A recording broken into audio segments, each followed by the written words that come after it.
Faciliter l'accès à l'emploi aux jeunes dans le secteur des hydrocarbures, tel a été le leitmotiv de la séance de travail qu'a eu Bruno Jean-Richard Etoy, ministre des Hydrocarbures, et la délégation du Conseil consultatif de la jeunesse, conduite par le secrétaire exécutif Mikris Kabamboko.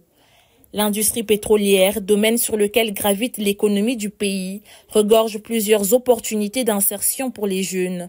Le secrétariat du Conseil consultatif de la jeunesse plaide donc pour la prise en main de la couche juvénile de ce secteur, ce qui passe entre autres par la formation des jeunes dans les filières ayant trait aux hydrocarbures, afin que ces derniers soient compétitifs dans les entreprises, qui sont d'ailleurs tenues en majorité par des compétences étrangères. Le Conseil consultatif de la jeunesse qui s'occupe de la population la plus importante de notre pays a cru utile se rapprocher du ministre pour échanger de divers sujets liés à la formation des jeunes, à leur employabilité, mais aussi à leur orientation professionnelle. Le constat, c'est que dans les différentes entreprises de la place, des sujets étrangers, sans doute compétents, occupent les postes et faute de compétences nationales. Et c'est la raison pour laquelle nous avons ensemble discuté d'une préoccupation majeure, celle d'ouverture de filières en lien avec la formation. De grands projets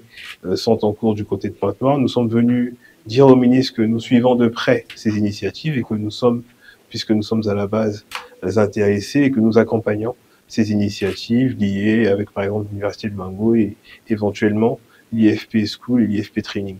L'autre sujet qui a constitué la toile de fond de cet échange, la transition énergétique.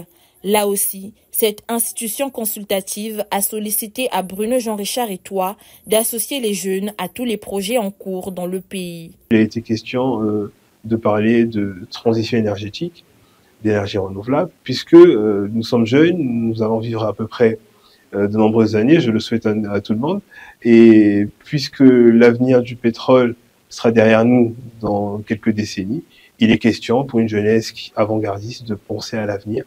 C'est de tout ça que nous avons parlé.